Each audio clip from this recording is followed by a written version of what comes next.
Meet Fang, a simple spirit farmer whose fruits and vegetables could boost the magic and strength of anyone who ate them. His life was straightforward: grow his crops, sell them, and get by.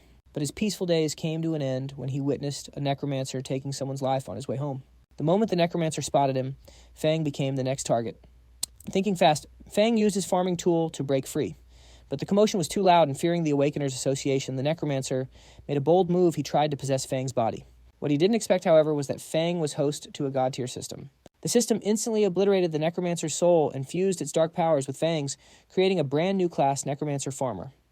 Now, an awakened with a forbidden talent, Fang fled the scene, planning to hide his new abilities and continue living as a humble farmer.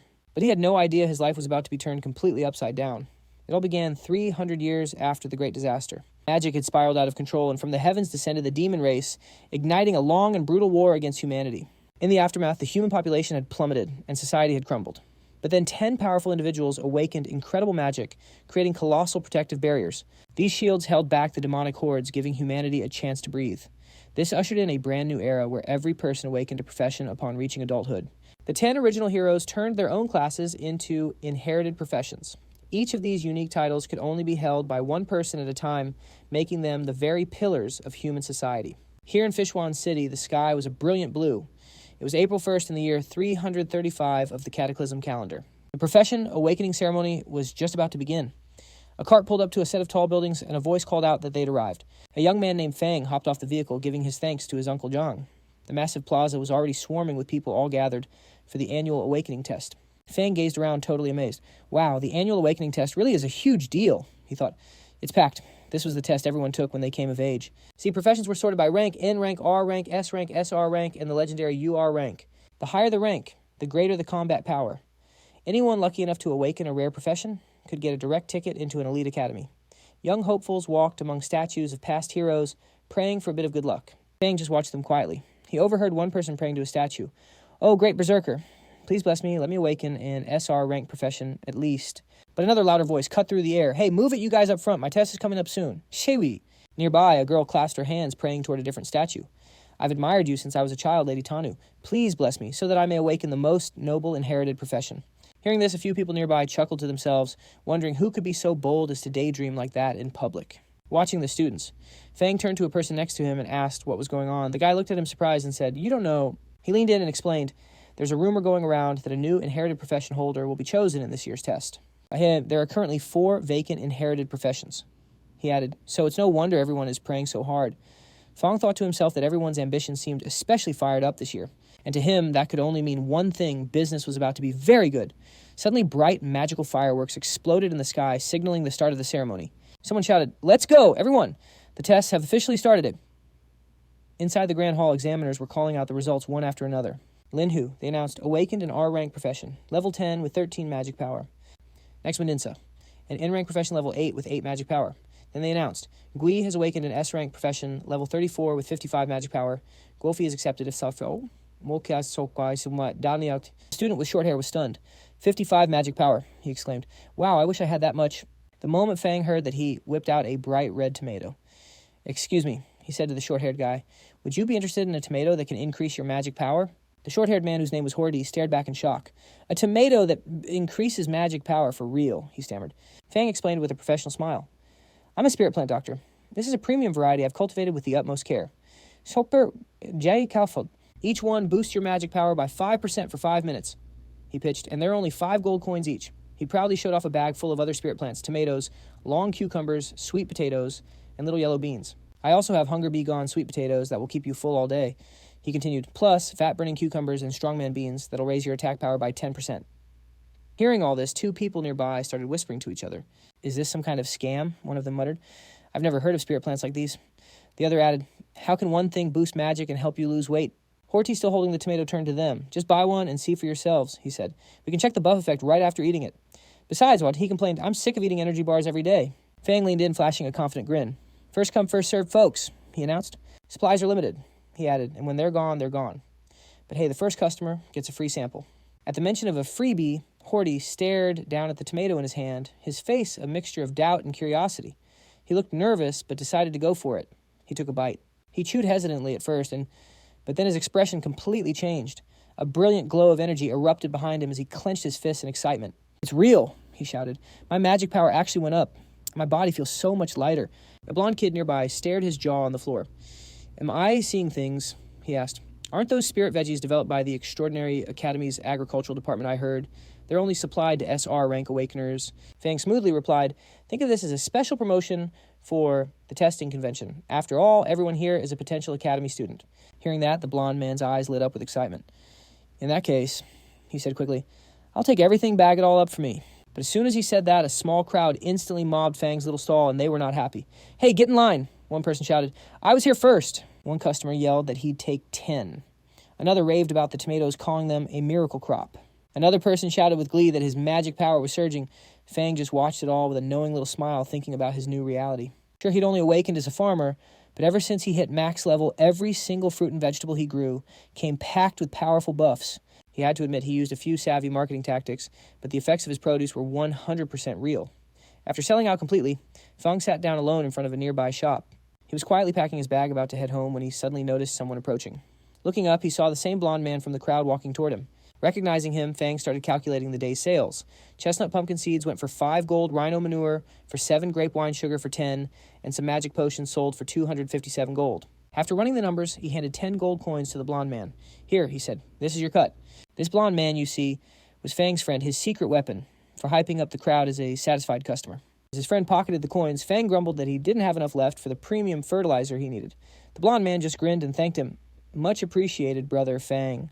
Those spirit plants were amazing," he added. "Why don't you just grow more?" Hearing that, Fang snapped and smacked him lightly on the head. "Do you think growing spirit plants with effects like that is easy?" A little later, the two walked together under a brilliant blue sky. The blonde man sighed, saying it was a shame since Fang had been so talented since he was a kid. But before he could finish, Fang cut him off. "Just hurry home. Aunt Jo is probably waiting for you." After they parted ways, Fang walked alone under a bridge, thinking about what his friend had started to say. Everyone had called him a genius growing up, but in the end, he only awakened as an E-rank farmer. He remembered burning paper offerings for his deceased father, who had been a legendary arch-druid. He was half joking that his father might just leap out of the coffin in disappointment. He tried to think positively, figuring it was some kind of karmic balance, having a herbalist mother and an arch-druid father. And yet he became a farmer, but honestly, he was perfectly happy with his quiet life. He was relieved he didn't have to march off to a battlefield and die like his father, and that his mother wouldn't have to live in constant worry. As he walked on, he steeled his resolve. For his mother's sake, he had to take good care of the family farm. But just then, a single drop of water landed on his face. He looked up, confused. Why would it be raining on a perfectly clear day? Suddenly, a vortex of wind swirled around him, and a man plummeted from the sky right towards him. The man's face was a mask of pure terror as he hurtled toward the street. Fang could only watch in horror as he crashed into the ground. Panicked, he wondered what on earth was happening. Did the city wall break? Was it a demon invasion? But before he could process anything, the fallen man lying on the ground suddenly stirred. He was surrounded by shattered stone. His bag and a lantern lay beside him, and the injured man clutched a small device tightly in his hand. With panic blazing in his eyes, he spoke in a rush. "The inherited profession holder, a necromancer, he betrayed us. He's trying to transfer his inheritance to the demon race." The injured man thought desperately to himself that he had to warn someone, and fast. But before he could act, a massive shadowy claw crackling with violet energy materialized above him. The sheer pressure made the air tremble as it descended. The man looked up in absolute terror as the purple aura closed in. Watching from a distance, Fang was in total shock. Transfer an inherited profession to the demon race. Was something like that even possible? In the next instant, a demonic figure shrouded in purple energy appeared and brutally crushed the injured man. A dark voice echoed through the purple haze. "You fool. You saw everything, but instead of running for your life, you ran straight to your death." The demonic figure clutched its shoulder, thinking that if it hadn't been wounded by forbidden magic, it would have escaped the city by now. And once it successfully transferred the inherited profession to the demon race, it would finally obtain an immortal body. But after being delayed for so long, the Academy had probably already noticed its actions. Suddenly, the demon's eyes narrowed, sensing another presence. Nearby, Fang was trembling, trying to slowly sneak away. He just stumbled upon a murder scene. He thought that if the demon hadn't spotted him yet, he could quietly slip away. He started tiptoeing backward, trying not to make a single sound. But it was too late. The demon, surrounded by swirling purple energy, extended its hand. "And who said you could leave?" In an instant, it grabbed Fang by the collar and lifted him into the air. The demon sneered, telling Fang that the man he'd just killed was the famous Dean Yaya of the Extraordinary Academy. "He died so pitifully," it hissed. "Perhaps I should use your blood and bones as an offering to honor him." Purple energy began to coil around Fang's body. Fang thought that this twisted monster's magic power was terrifying. He couldn't break free at all. Taking a deep breath, he tried to force himself to stay calm. He desperately searched his mind. Was there anything he could use, anything at all, to drive this demon away? Then he noticed a small farming tool floating nearby, glowing with a faint purple light. Fang focused his will, stretching out a hand. He activated a skill from his maxed-out farm tool mastery, farm tool summoning. He reached out and seized the familiar tool as it materialized. Gripping it tightly, his voice was firm. He declared that an offering is the kind of thing one should do with their own 2 hands. With that in mind, he yelled, swinging with all his might, "How about I send you to the 18th level of hell?" His attack struck the demon, forcing it to release him. The demon looked completely stunned, muttering that it was impossible. It couldn't comprehend how a kid with a simple farmer profession could have actually wounded it. As Fang scrambled away from the demon's grasp, he fell backward. His eyes darted around and landed on the item near the dead man. He quickly reached out and grabbed the object, a lantern-like device that was glowing with a faint purple light. Without hesitation, Fang activated the lantern and a massive beam of blue energy shot out, slamming into the demon with overwhelming force. To defend itself, the demon gathered a sinister purple energy. A swirling dark sphere formed before its slash, with shadowy tendrils stretching out like twisted roots. The impact created a massive explosion of purple and blue light / dust and debris filled the air. But as the smoke cleared, the demon was still standing. Its armor was cracked and its face was a mask of pure rage. But before it could lash out, strange, spinning purple glyphs materialized in the air above Fang. These purple markings began to circle him from every direction. The demon recognized them instantly, growling in frustration that it was the array dancer's marking formation. The demon crouched low as dark energy coiled around it. It glared with predatory eyes, snarling. If I can't escape, then I'll just possess your body and walk out. Wrapped in a violent purple aura, the demon lunged at Fang with blinding speed, giving him absolutely no time to react. Fang cried out in pain as the demon's essence forced its way inside him. The swirling energy collapsed around his body, sealing his fate. Inside his own mind, the demon's smug voice echoed, "For having the lowest tier profession, your talent is decent. You should feel honored to become my new vessel." Hearing this, Fang actually let out a nervous laugh. Blue energy pulsed around him as he spoke. "Hey, now I've been training every single day since I was a kid, you know. So if you want to take over my body, you'll have to try a little harder." But the demon was completely unfazed. "Inferior is inferior," its voice boomed. "My power is on a level you'll never reach." In the next second, Fang's body collapsed to the ground. Vicious purple chains of energy wrapped tightly around him. He looked down, his voice weak. "Looks like my luck has finally run out this time." His hand slowly reached for a knife, lying just a few inches away. As his fingers stretched, he grasped the hilt, raising the blade high as dark purple energy surged around him. His eyes burned with defiance as he told the demon, "If I'm going down, we're going down together." Hearing that the demon's voice filled with alarm. It tried to stop him, screaming, "What are you doing?" But it was too late. Fang plunged the blade deep into his own stomach. Blood sprayed as he held the knife steady. He roared, "Even if we both perish, I will never give you my body." As his vision began to fade to black. In his final thoughts, he pictured his father. "Ah, man, Dad's going to be so mad." His body finally hit the ground as the purple energy consumed him.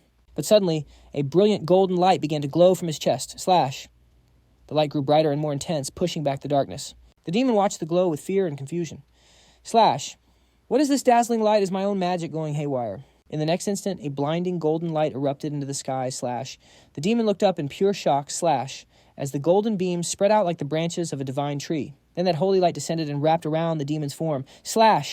It recoiled in terror, its voice trembling as it screamed, "This can't be happening!" "This is impossible," it shrieked. But more golden strands tightened around it, spinning faster and faster, forming a thick, glowing cocoon of light around its entire body. The cocoon glowed brighter, twisting with incredible force. And then in a single moment, a violent blast erupted from within. Fragments of purple power flew out as the entity inside was destroyed. And in that moment of silence, a purple system window appeared in the darkness. It displayed a message. "Congratulations, you have acquired a new talent / inherited profession necromancer." Sometime later, Fang's eyes shot open in shock. He stared at his hands and his tattered clothes. In a voice filled with disbelief, he whispered, "I'm still alive." Fang checked himself over in confusion. "I can still control my own body," he realized. "Does that mean the demon's possession actually failed?" He sat on the ground, his expression calm, and opened his system status window. A glowing purple screen floated in front of him, and he began to read. Fang's eyes narrowed as he absorbed the new details. His name was there, but his profession was now Spirit Farm Master, with the tags mutated and unique. He looked at the screen with calm curiosity. Then he scrolled to the next panel, which showed his full status information. There it was again, name Fang, /profession Spirit Farm Master, mutated and unique. He was level 1. with 300 strength, 300 constitution, slash 100 agility, 110 magic power, slash 100 spirit, and a massive 300 points in luck. His skills included rapid land clearing, efficient planting and rapid harvesting, slash farm tool mastery at max level, plus some new ones, slash undead affinity, transcendent growth, undead summoning, and soul extraction. Fang stared at the screen, his eyes widening. Slash. He realized his level had been reset to 1 slash, but all his maxed out stats from his farmer class were still there. Looking closer, he noticed his magic power had increased a bit, slash, thanks to absorbing that demon's soul force. With this, he knew that once he started leveling up again, his stats could break past the old class limits, slash, but he looked a little annoyed as he read the new skill list. His eyes landed on Undead Summoning. Slash. He muttered, I could actually summon undead now, slash, I just really hope it doesn't summon that guy. To test things out, Fang activated a farming skill. Slash. In his left hand, a familiar green energy swirled to life. Slash.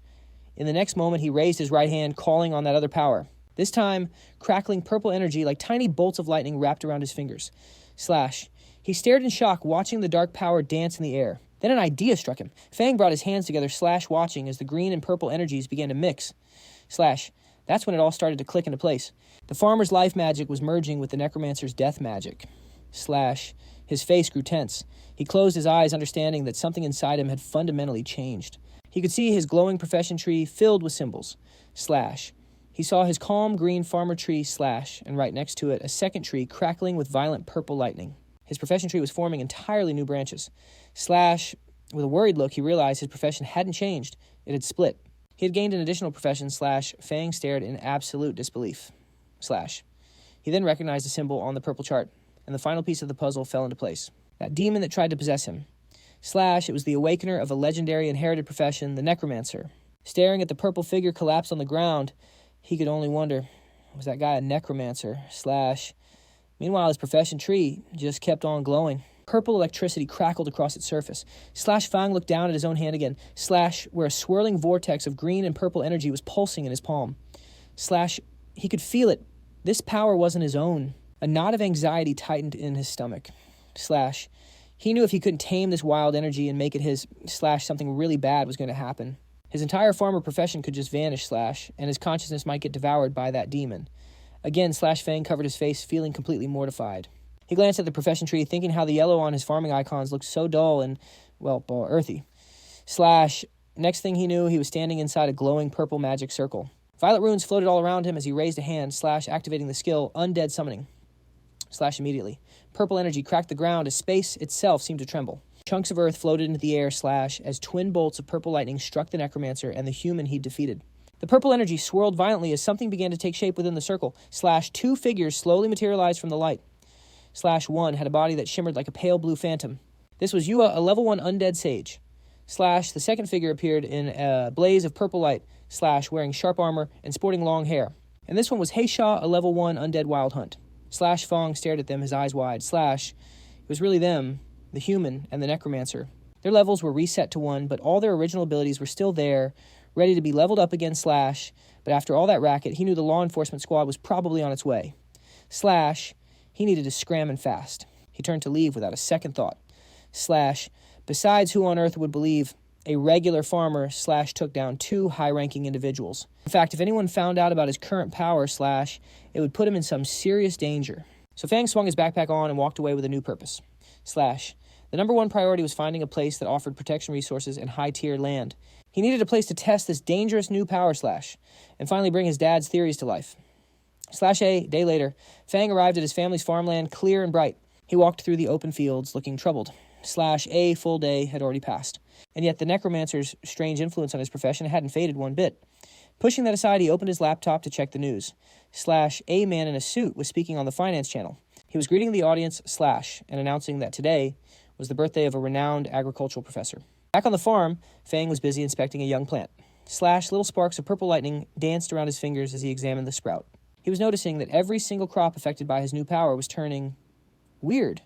Slash, all around him, mutated plants were growing at an unnatural speed. Slash, thick green vines stretched out beneath a sky tinged with a strange purple glow. The stems twisted into complex net-like structures that shimmered under the sun. Slash, soon, one plant swelled up into a massive cabbage-like bulb. Purple energy pulsed from deep within its leaves. Slash. The bulb trembled, and then burst open, releasing a cloud of thick smoke. Suddenly, a long dark vine shot out and snatched a small bird right out of the sky. Slash sharp purple spikes erupted from the plant as the bird struggled helplessly. Slash Fang could only stare in shock. His mouth hung open as he gazed at the monstrous plant spreading across his field. Slash. He cried out in disbelief. What in the world am I even looking at? Panic began to creep onto his face as he realized the danger. Slash. If people saw these bizarre creations, they'd probably think it was a demon invasion. Fang immediately grabbed a shovel and started digging like his life depended on it. Slash. I have to get rid of these mutated crops as fast as I can, he muttered. He stared at the giant cabbage he'd just buried. Slash. His new magic had caused some truly terrifying mutations in ordinary plants. But then he wondered, if he could guide this power properly, could he use it on purpose? Slash.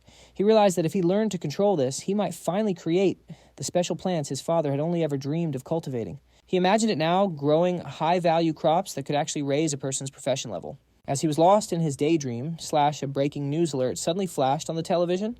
A grim-faced news anchor announced that the necromancer Xiao had started a rebellion the day before Slash, killing Dean Uy in the process.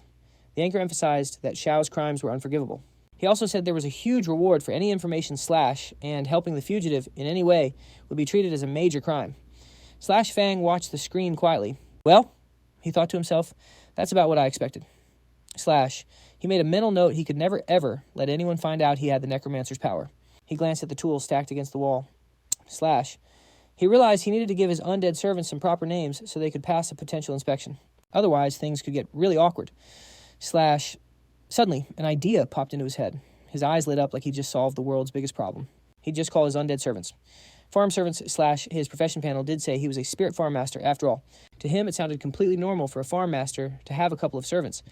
Slash. Just then the news reporter announced that to combat the growing demon pressure, the Extraordinary Academy was expanding its enrollment. The reporter explained that anyone who passed the assessment Slash would receive massive resource support from the Academy. They would even be given private estates capable of producing high-tier crops / along with special subsidies. The reporter added that enrolled students could even hire farmers / to help them grow high-recovery crops. Hearing this, Fang's mind raced. The Academy's land was safe, fertile, and full of resources. He realized this was the perfect solution. This was exactly what he needed right now. His necromancer identity was a ticking time bomb, but a spirit farm master. To everyone else, that just sounded like a harmless farmer with a fancy title. He steeled his resolve. He had to get into that academy, no matter what. A few days later, at the Extraordinary Academy's registration plaza, inside the main hall, a row of examiners in black suits sat behind a long desk. One of the men called for the next applicant. He looked up, his voice bored and monotone. Name, age, awakened, profession, and level. Taking a deep breath, Fang stepped forward. Carrying his bag, he casually announced he was 18 years old and his profession was Spirit Farm Master Level 1. Hearing this, one of the examiners echoed the words with total confusion. Spirit Farm Master. Body. His eyes scanned the documents, his brow furrowing in suspicion. He muttered that he'd never heard of such a profession, figuring it was just another non-combat type trying to weasel his way in. He ordered Fang to reveal his professional aura. Fang simply raised a hand, and a gentle green light began to swirl around it, humming with spiritual energy. The examiner just stared with contempt. Leaning back in his chair, he scoffed that it was nothing but the garbage aura of a common farmer. He waved him through dismissively, telling him not to waste everyone's time before yelling for the next applicant. All around them, other students erupted in laughter. One of them mocked the name Spirit Farm Master, asking if Fang just made it up on the spot. Another snickered about how hilarious it was for a level 1 farmer to even show up. They all shouted for him to go back to his fields. More voices chimed in agreeing that Instructor Lee was right and that someone like Fang would just tarnish the Academy's reputation. And even sneered that he wouldn't hire Fang to plow his own family's farm. But through it all, Fang stood there, his expression unchanging. He looked directly at Instructor Lee and spoke with a steady voice. He explained that his profession was actually a mutated one and politely asked the instructor for a chance to prove himself. He added that his fundamentals were solid and he wouldn't be a disappointment. But the instructor flew into a rage, shouting that fundamentals meant nothing when you were only level 1. He roared that a level 1 couldn't possibly have any foundation to speak of. Then he bellowed for the guards to come and throw Fang out of the building.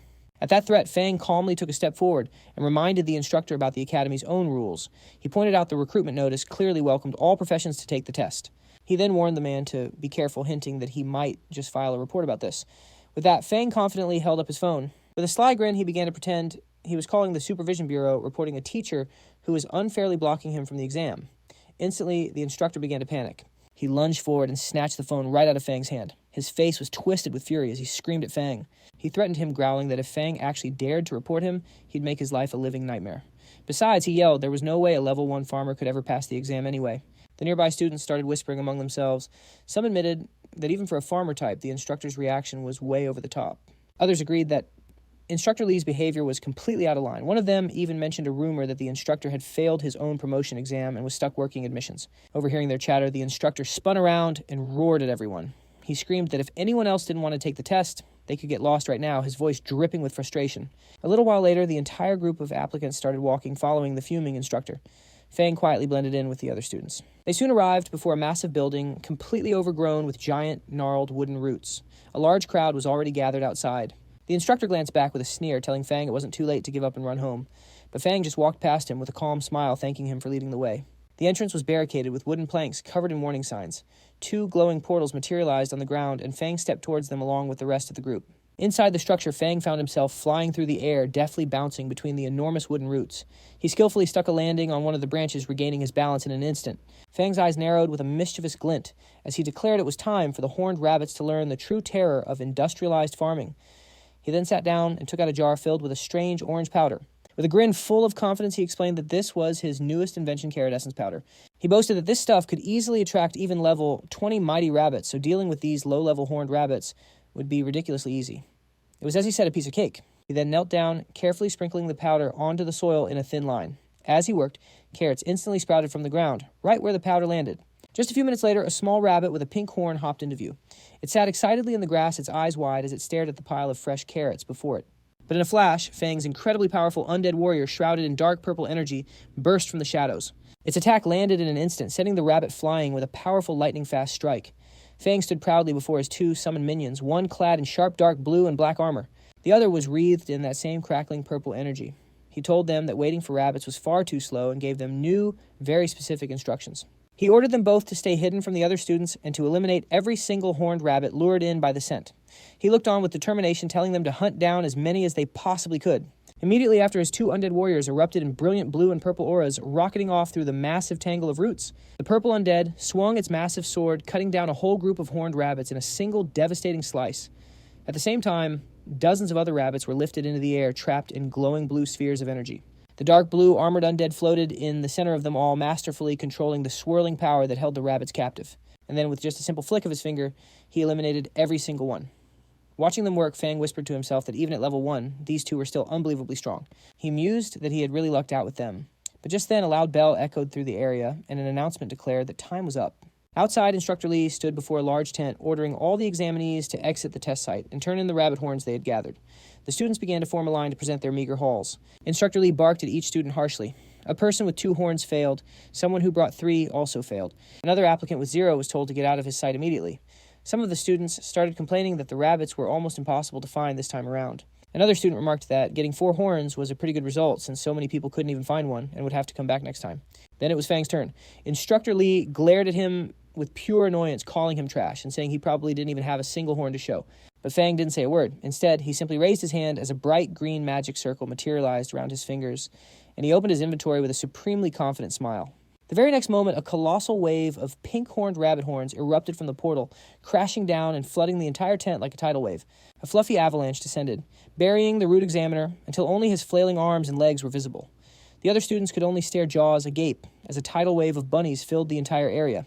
Meanwhile, Fang stood back calmly observing the adorable chaos he had unleashed. Examiner Lee and his staffer were completely stunned. Fang offered a small smile and informed them that he had collected a total of 500 horned rabbit horns. He then politely asked if they wanted to count each one. The examiner's face contorted in disbelief. "You cheated!" He stammered, but just then the teaching director appeared. He strode forward with a stern expression and chided the examiner, asking why a grown man was bullying a child. The examiner froze.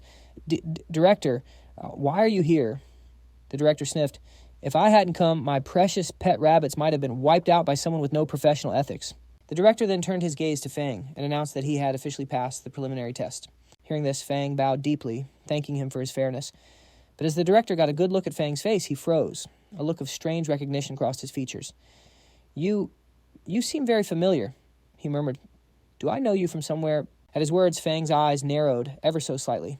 A single bead of sweat traced a path down his cheek. He stayed silent, but the unease on his face was impossible to hide. He took a half step back as his thoughts began to race. He wondered if his secret was already exposed. Worry hardened his expression as he looked ahead, totally unsure what the director knew. The teaching director stood before Fang with a calm look. He looked down and asked what his relationship was with Professor Linshire. Hearing that name, Fang's eyes shifted. He let out a silent sigh of relief, realizing the director hadn't discovered his true class ability after all. Fang immediately relaxed and answered calmly that Linshire was his father and asked if the director knew him. In an instant, the director's stern expression melted away. He leaned forward with a spark of interest in his eyes and declared that Fang was the son of an old friend. Looking around, he assumed Fang was planning to enroll in the academy. He then asked if Fang was running into any trouble offering to pull some strings for him as his uncle. But before he could say more, a woman with long pink hair stepped forward. She was wearing glasses and a crisp white dress. She cleared her throat pointedly and reminded the director that everyone was watching. At her words, the director turned to see a crowd of students standing behind him, staring and whispering to each other. The director just muttered that he was only speaking his mind. He then looked back at Fang, saying he had some business to take care of. He promised that as soon as Fang enrolled, he would give him a personal tour of the school. The director then walked away, disappearing in a dramatic swirl of smoke. Fang watched him go, a bead of sweat rolling down his cheek, as he wondered why the teaching director gave off such an unreliable feeling. The pink-haired teacher then addressed the students who had passed. Raising her arm, she announced that they should all follow her. She then told the others not to lose hope, promising there would be more chances for them next time. The scene then cuts to a large meeting room within the solar branch of the Extraordinary Academy. Several people in suits were seated around a long table as a man at the front began his presentation. A man with long hair stood before a huge display board covered with silhouettes and pictures. He explained that Dean Yu Yi and a person named Heiho had both disappeared at the same time. He theorized that the dean had discovered Heiho's secret and was silenced during a pursuit. He continued saying that the two of them likely perished together, but there was still an unknown mastermind who had inherited Heiho's powerful legacy talent. His voice filled with excitement as he declared that if they could find the person who took the undead talent, they would uncover the truth behind everything. He pointed emphatically at the display board, insisting this had to be the answer. Hearing him, another man grabbed his head in pure frustration. He told the excited man named Tuka that they understood his desire for merit, but asked him to please stop with the baseless speculation. Hearing this, Tuka slammed the table in fury. His voice shook with anger as he shouted that none of them believed him. He warned them all to just wait because he would definitely find the proof he needed. Across the table, two officials stared back, nervously, sweat beading on their foreheads. As Tuka stormed out of the room, a woman asked her colleague if it was wise to let him go like that since he was connected to the Duke. Hearing that, the man's eyes widened in surprise, but just then the teaching director materialized before them out of swirling white energy. He said it was for the best that the troublemaker was gone, because the Solar Academy was meant for training real elites, not for handing out empty titles. The director then explained that a mission had come down from the higher-ups. Once Heiho was located, he was to be killed on sight. He asked if the two officers understood. The woman hesitated and asked what they should do if Heiho was already dead. The director looked away and said that perhaps Heiho had simply changed his appearance. So anyone who uses necromancer skills, he said, with a chilling tone, would be completely wiped out. Meanwhile, in the mission hall of the academy, crowds of students gathered under the bright lights. A glowing blue portal floated behind the podium, casting its light across the room as the students chatted excitedly. Then the pink-haired teacher suddenly stepped out of the portal, stood at the podium, and began to announce the next mission. She stated that the re-examination task required all new students to clear a level 5 special dungeon known as the Magic Horned Beast Lair, located just outside the city. She also announced that the time limit for the mission was a mere 3 hours. Hearing her, the entire crowd exploded in shock. Some students panicked, saying they were only level 4 or 5 and wondering how they could possibly clear such a dungeon so quickly. One boy asked if anyone could actually accomplish something so difficult. Another student said that grinding down the final boss might be possible, but finishing the entire dungeon within 3 hours seemed way too hard. The pink-haired instructor simply smiled. She told them that they were not required to clear it alone. She explained that they could form parties, but each team could have no more than 5 members. After forming a group, they would need to return and register their official start time. Immediately, hands shot up all over the hall. Some shouted that their team of 4 was looking for a strong frontline warrior. Others called out that they were elemental mages with massive damage output. A girl by the name of Jean Young called out, looking for any strong seniors willing to give her a boost. Away from the lively crowd, Fang stood by himself, holding his backpack. A glowing system screen hovered in front of him, and he quietly read the mission details. As Fang was minding his own business, a pair of bright red high heels suddenly stopped in front of him. He looked up, noticing someone had approached. A pink-haired girl with cute twin buns stood before him with a warm smile. She introduced herself as a level 7 student from the magic class. She said she'd seen his performance in the prelims and was impressed by how many magic horned rabbits he took down. Calling him amazing, she politely asked if they could form a team. Fang listened calmly. In his mind, he knew a level 7 student was more than capable of clearing this dungeon alone. If he were still just a simple farmer, he'd have gladly accepted. But his necromancer powers had to stay secret, so teaming up was a huge risk. With a relaxed smile, he rubbed the back of his head and told her he preferred to work alone, gently turning her down. Hearing his refusal, the girl's pleasant expression didn't change. She just wished him a successful run, then turned and walked away. Fang also headed off, ready to tackle the mission on his own. He walked right up to the pink-haired instructor at the registration counter. When she heard he wanted to enter by himself, she warned him that the dungeon was pretty tough.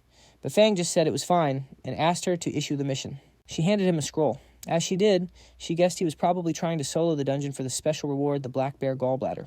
She mentioned that the reward was a major power-up for new students, but she also reminded him to be aware of his own limits. Fang took the scroll with a slight smile and thanked her for the warning. The scene then cuts to the entrance of the magic horn beast lair. A massive swirling blue portal was framed by jagged bone-like structures. A few Academy staff members stood guard as Fang approached. One of the staff stepped up and asked where his teammates were, but Fang simply replied that he was alone. Both guards immediately looked at him with concern. One of them insisted that a level 5 dungeon was far too dangerous for one person and advised him to find a team before going in. But Fang just held his mission scroll and stared at the entrance. He calmly told them the rules clearly allowed for solo entry. The two staff members by the gate started whispering to each other. One of them guessed that Fang was definitely after that solo reward. The other remarked that the kid had guts, but he hoped he had the strength to back it up. With no other choice, they stood aside. As the portal activated, one of the examiners gave him a quiet good luck.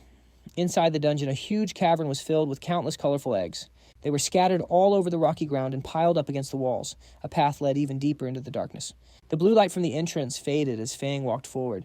He stepped into the lair with a completely calm look on his face. Immediately, two lizard-like creatures with long tongues crawled towards him. He glanced at them, thinking that level 3 and 4 monsters were no threat now that he was level 6. Fang summoned his undead, who flashed forward in a blur of blue and purple energy, instantly taking out the two lizard monsters. But suddenly, even more monsters swarmed toward him.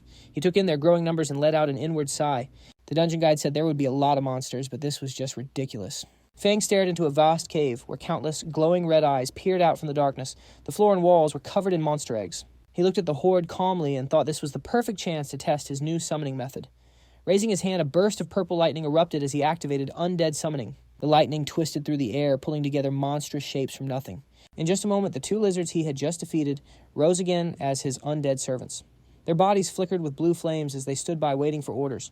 Standing with confidence, Fang pointed forward and commanded them to charge. His new undead rushed out like a storm. Streaks of blue and purple energy lit up the entire passage, making the cave tremble. Behind him, his two humanoid undead watched the assault begin. Watching the lizard undead fight, Fang noticed that beast-type summons kept their old instincts. They were aggressive, but had low intelligence and could only follow simple commands. He observed them quietly. They used less of his magic power, which was great, but he wondered if they could handle simple chores like carrying water. Fang then sent his humanoid undead into the fray. They shot forward, leaving trails of blue and purple light behind them. Both moved with deadly purpose. The purple undead drew its long sword and struck first, swinging the massive blade through the air. Powerful purple lightning crackled around its attack as it slashed through a group of flying creatures, scattering feathers everywhere. The blue humanoid undead formed hand signs and cast a spell. Blue energy gathered around it before launching countless glowing projectiles that trapped the bird-like monsters. Watching them in action, Fang realized the humanoid types were much smarter.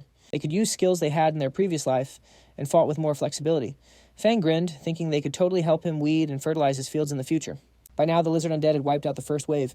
Fang raised his hand and used his undead summoning skill once more. Sharp streams of magic shot out, piercing the bodies of the fallen monsters and infusing them with necromantic energy. Suddenly, a bright system window popped right in front of him. The message read that he had leveled up to level 7. All around him, a new army of lizard and bird undead began to rise. Their bodies were wreathed in blue flames and their eyes glowed intently. Fang looked at his new forces calmly and thought to himself that the efficiency was not bad at all. Venturing through the tunnel, Fang soon entered a massive chamber.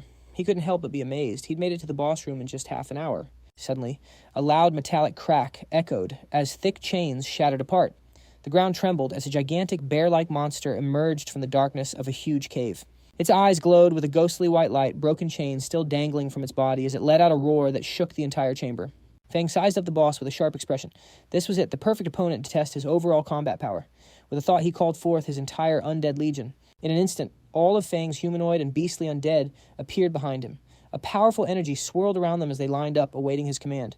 Fang then began issuing his orders. He commanded Hai Shao to hold the front line. He ordered Yua to curse and weaken the boss. The other undead units were instructed to strike the creature's joints and eyes. At his signal, the entire undead army charged the colossal bear monster.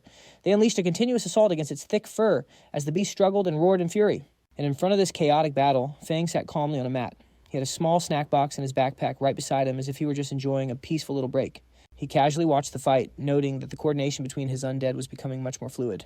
He popped a grape into his mouth and a system notification appeared. His magic power had recovered by 666 points, and it kept climbing with every grape he ate. Just then, his powerful purple undead lunged toward the boss. The boss monster swung its massive claws, but the attack didn't even scratch the purple undead as it closed in for the kill. The purple undead gathered a huge amount of lightning energy in its fist and slammed it into the boss monster. The punch was so powerful that the entire ground erupted in a massive explosion. It was a brilliant burst of energy that completely swallowed the monster in a blinding light. Immediately, a system notification appeared for Fang announcing he had leveled up again to level 8. As the bear monster faded away, a pile of glowing reward pouches appeared on the ground, shining with a warm golden light. Fang immediately crouched down to examine the loot. A strange red organ-like object hovered just above his palm.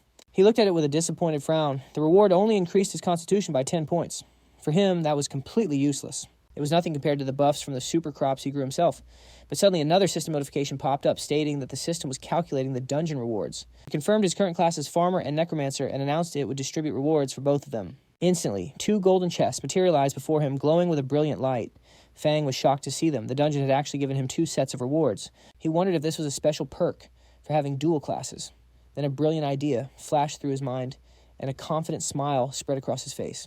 He thought that if dungeons could give him double the rewards, then there might also be a way to manipulate his crops to receive even greater benefits. After clearing out the rest of the dungeon, Fang made his exit. As he walked out, all the hunters gathered there were absolutely stunned to see him. One of them muttered in shock, asking if he'd really cleared the dungeon all by himself. 2 other hunters whispered to each other, their voices full of doubt. One of them shouted that it was impossible. Everyone knew how dangerous that cave was. There was no way he could have cleared it alone. He claimed Fang must have just hidden inside to save face and never actually went in deep. Another hunter added that his clothes were totally spotless. There was no way someone so clean had just fought through a swarm of magic beasts, but Fang didn't pay them any mind. He walked straight to the mission center and handed the mission scroll to the pink-haired teacher, announcing that he was there to turn in the mission. The pink-haired teacher checked the scroll, and a green confirmation mark flashed on the screen, verifying that the mission was in fact complete. Seeing that, the teacher's eyes widened in shock. She couldn't believe he had actually passed, and what's more that he'd done it completely solo. Fang just smiled softly. His expression was composed and confident, quietly satisfied with his work. Back inside the Academy's mission hall, the pink-haired instructor took the scroll from Fang. Her expression was calm yet serious as she spoke to the young student standing across from her. She said she would submit the scroll to the Academic Affairs Office, but she warned him that clearing a dungeon alone was still far too reckless. She explained that if a freshman were to die in a dungeon so soon after enrolling, it would become a very serious problem.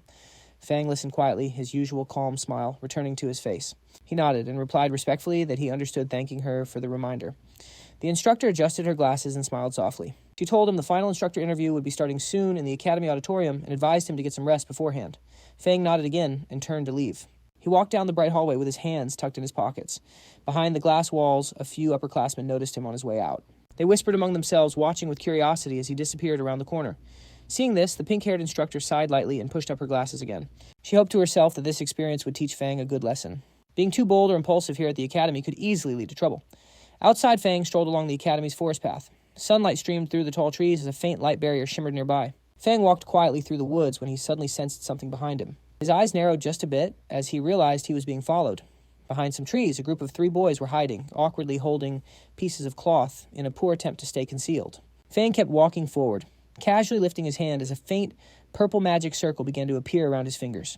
A little farther back, the 3 boys whispered nervously to each other. One of them frowned and said that since Fang could clear a dungeon alone, he must be pretty strong.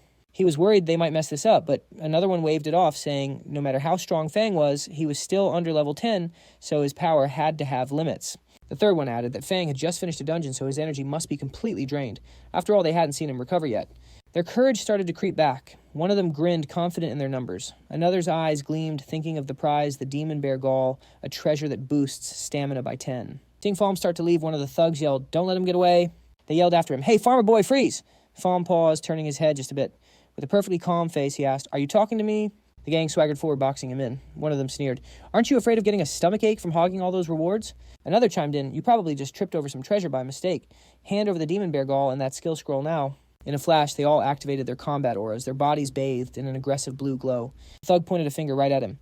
"Play nice, or we'll teach you what a real combat class can do." But Fam just stood there completely unfazed. Fam glanced around at the circle of thugs. "With so many people here," he asked calmly, "why pick on me?" One of them stepped up, his face a mask of disbelief. "Are you seriously asking that?" he scoffed. "Or are you just playing dumb?" Another one explained, "That demon bear gall is the exclusive solo clear reward.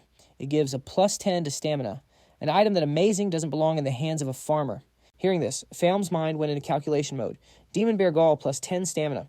His own stamina, watermelons also +10 stamina. Fam tilted his head, genuinely confused. Is a plus 10 stamina boost really that big of a deal, he wondered. He thought about his summer harvest of watermelons. Same stats, way less effort. With a shrug, he reached into his inventory and pulled out the demon bear gall. A crimson aura coiled from the item in his palm. He held it out casually.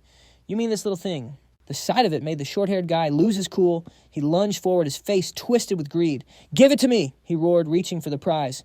But just as his fingers were about to touch it, a massive fireball erupted between them. A wave of intense heat and golden light blasted outwards. The shockwave sent the thug stumbling back, his eyes wide with shock as he stared at the flames. And in that instant, a girl with pink hair jumped in to intervene. She planted her staff firmly in front of Falm, glaring daggers at the gang. Just what do you think you're doing? She shot them a warning. Fighting is forbidden on Academy grounds. Do you want to get expelled before you even start? The short-haired goon raised his weapon, trying to argue his case. This has nothing to do with you, Pinky. Our business is with the farmer. But she didn't back down an inch. Her eyes narrowed dangerously. If I see something I don't like, I make it my business. Flames began to dance around her staff as she gave her ultimatum. Get lost now or I'm reporting all of you. Let's see who gets the worst end of that deal. Hearing her threat, the leader just smirked. His face was the very picture of arrogance. You can't report us if you can't walk away, he said with a nasty grin. And since you're so eager to protect this farmer, we'll just have to take care of you too. He then raised his voice, shouting to his crew. All right, boys, let's finish this and make it quick. Two of his lackeys sprang into action, their weapons crackling with that same blue energy. They charged straight for the girl and the farmer she was protecting. As they rushed in, Falm calmly sized up the girl. He noticed she was a level 7 class user. She should be pretty capable, he thought. He wondered if she could handle all these goons on her own. Meanwhile, the girl's eyes were practically burning with rage. You guys fight dirty, she spat. Turning her head slightly, she asked Falm, Hey, want to team up and... But before she could finish, her head whipped back around in pure shock. Because Falm was already sprinting away into the forest, he'd left her in the dust without a second thought. As he ran, he tossed something over his shoulder right at her. It was the glowing red demon bear gall. Her reflexes were sharp. She snatched it out of the air with one hand. Her eyes widened as she stared at the treasure she now held. The crimson aura wrapped around her fingers. In the distance, Falm gave her a thumbs up and a huge, sunny smile. Thanks for the help, he called out cheerfully. You can keep that. It's all yours now. Before she could even process what just happened, the three thugs were closing in on her, their faces furious. Their bodies pulsed with blue energy as they pounced. Seeing them charge, the pink-haired girl let out a cry of disbelief. Wait a minute, I came here to stop a robbery, not to get robbed myself. The scene changes to a quiet private lounge. Inside, Falm is relaxing on a comfy sofa, a towel draped casually around his neck. He pulls a few scrolls from his bag, looking puzzled. Why can't I seem to use this skill scroll from the dungeon, he muttered. Then he paused, a thoughtful glint in his eye. Wait a second. Could it be... Holding the scroll in both hands, he channeled his energy into it. A swirl of green and purple mana enveloped the scroll. The twin energies flared up like mystical flames, and just like that, a system window popped up.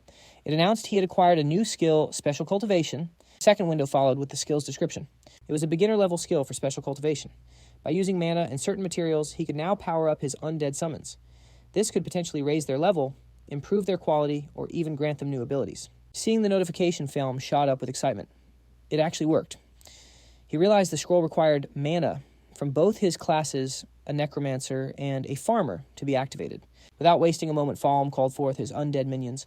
The largest one, a towering shadow, materialized before him, its form crackling with purple and blue lightning. Falm stood before them shirtless and ready. He raised a hand with a confident smile and announced, All right, guys, time to test out this new skill. A faint green energy began to flicker at his fingertips. His expression was calm and focused, as if he already knew this was going to be a huge success. Piqui. The towering summon reacted in a flash. Violet flames erupted from its form as its power skyrocketed, and a glowing message confirmed it. It had jumped from level 6 to level 8. Next up was Yuyi, the ice-armored behemoth, who was suddenly cloaked in swirling blue energy. Its strength surged, matching its partner by ascending from level 6 to 8 as well. The demon-horned bear followed as a blue glow enveloped its massive body, boosting it from level 7 to a mighty level 9. Even the two smaller summons, the horned lizard and the eagle, bathed in a shared brilliant blue light. Together, their power soared from levels 5 and 6 all the way to level 7. Observing his crew's power-up, Fang tilted his head, a satisfied smirk playing on his lips as he nodded. He murmured to himself, Not bad. Not bad at all. He stood before his newly strengthened team, a storm of purple and blue energy radiating from them. The colossal forms of Hikuai and Yuyi stood ready awaiting their master's next command. Gazing at them, Fang's eyes narrowed as a thought crossed his mind. His only hang-up was that he couldn't get new land for his experiments, since he just couldn't bring himself to wreck his home turf to test out some new crops. A little while later, Fang emerged from his room dressed down and carrying a backpack. He casually strolled out, hands in his pockets. But just as the door was closing, a familiar pink-haired girl appeared and called out his name, asking about the demon bear gall. With a faint smile, Fang casually told her that gall was all hers now. Hearing this, the girl's eyes went wide with shock. She clutched a small package to her chest, insisting it was incredibly valuable. In response, Fang just gave her a weary, half-lidded stare. He mumbled something about not treating rotten old material like a treasure, and with that, he turned and left, leaving the girl completely stunned. She whispered his words back in disbelief. Rotten. Did she hear him right? Meanwhile, Fang left the rest area and ventured deep into the dense forest. He made his way far into the wilderness. After a quick scan of the area, he figured there shouldn't be anyone around. Once he was certain he was alone, Fang activated his skill. A familiar purple energy began to swirl around his hands as he wondered what this new skill would do to regular plants. The violet aura shot out towards two nearby plants wrapping around them instantly. The plants shuddered as the power hit them, beginning to grow in a bizarre fashion. Fang tilted his head a little confused, thinking they looked no different than the ones on his farm, but then something caught his eye and his expression changed. A split second later, the plants erupted in a monstrous transformation. A gigantic carnivorous flower shot up from the ground, its sharp teeth and vines reaching for the sky as purple energy blasted through the forest. Staring up at the beastly flora, a shocked Fang could only ask, "Wait, can these two crops actually move?" His eyes were wide with utter disbelief that these plants were actually moving on their own. Elsewhere in the woods, a figure zipped through the treetops with incredible speed. The spirit detector in his hand pulsed as he yelled, "The energy reading is getting stronger." The man was Tuka. Landing gracefully on a high branch, he checked the device again and confirmed his suspicions. "Just as I thought, the aura of a necromancer is nearby." Moments later, Tuka dropped down to the forest path, where he spotted Fang casually walking by with his backpack. Tuka froze in his tracks. He spun around, his eyes locking onto Fang, and in a flash he reached out and grabbed his shoulder, stopping him cold. He eyed him suspiciously. "You're a farmer, aren't you?" he asked, gesturing at his clothes. Fang leaned in with a curious smirk. "What did a farmer do something to you?" Tuka's face twisted in disgust. His brow furrowed as he silently sized Fang up. He then barked, "You farmer, have you seen anyone suspicious around here?" Fang thoughtfully touched his chin. "As a matter of fact, I have." Tuka's eyes lit up. He leaned in eagerly, demanding, Where are they? Fang simply raised his hand and pointed right at Tuka. "The strange person," he said calmly, "is standing right in front of me." Tuka blinked, and then his face flushed crimson with pure rage. An inferno of fury seemed to blaze behind him as he roared, "How dare you humiliate me?" He puffed out his chest, declaring, "I am an elite from Sunwheel Academy, the nephew of the Iron Lion Duke." His anger continued to boil over. "How dare a lowly farmer like you speak to a duke's nephew that way?" Flames engulfed his arm as he drew back his fist, shouting, "I'll kill you!" In a burst of violent green energy, Tuka transformed into a ferocious wolf man. "You'll pay for your insolence, peasant!" he roared. His green aura exploded outward, sending rocks and debris flying everywhere. Fang was forced back by the sheer force of the blast, but he simply crossed his arms, planting his feet firmly on the ground. Dust and shattered stones erupted around him, but he didn't budge an inch. His expression remained utterly calm, his eyes cold as ice. "The farmer you look down on," he stated flatly, "can beat you with one hand." Tuka let out a wild laugh and charged forward, a vortex of green energy swirling around him. He lunged straight for Fang, claws extended. "Take this," he roared. However, Fang's face was still a mask of perfect calm. He noticed something odd, thinking, "I don't know why the aconite from my farm changed after that undead magic, but it definitely gained a paralyzing effect. The last time I tested it," he recalled, "I was stuck in bed numb for a whole day. Grinding it into a powder makes a pretty effective narcotic, it seems." Tuka's face contorted as he unknowingly breathed in the powder. Tiny dark particles mixed with the green energy around his fur. Suddenly his vision blurred and stars began circling over his head. His body began to sway and the world started spinning. He looked down at himself in a panic, shouting, "What did you do to me? Why is my strength gone?" Fang stood there completely unfazed. He casually brought his fingers to his nose as he started to walk forward. "It's just some common aconite powder from the fields," he explained calmly. He then leaned in a familiar green energy beginning to gather around his own arm. His expression was calm, but his eyes were sharp. "This," he said, "is the power of a farmer." And in the next instant, streaks of green light shot forward. The attack landed a direct hit, / it completely overwhelmed the beast before it could even react. / a little while later, / the so-called elite Tuka was found strung up helplessly in a tree. His hands were tied right over his head, / his shirt was tossed on the ground, leaving him in nothing but his shorts. / he looked completely broken, his eyes totally dull. Standing nearby, Lin Fun casually taunted him. / he said, "You can't even handle a single farmer, / and you have the nerve to call yourself an elite." As he turned to leave, Lin Fun told him to enjoy the fresh air for a bit. / he added that when someone finally found him, / hopefully he'd consider this a valuable lesson learned. Just then an announcement echoed through the area. / all candidates were to report to the auditorium for the instructor interviews. / in the middle of the forest, Lin Fun froze. Realizing the interviews were starting, he muttered, "I better get a move on." / the scene then changes to the grounds outside the Extraordinary Academy's auditorium. Groups of candidates were huddled together, whispering nervously amongst themselves. / as Lin Fun strolled calmly through the crowd, all eyes were on him. Someone whispered, "Isn't that the guy who soloed the level 5 dungeon, Naui?" Another person scoffed, "I heard he just got lucky and leeched off some girls."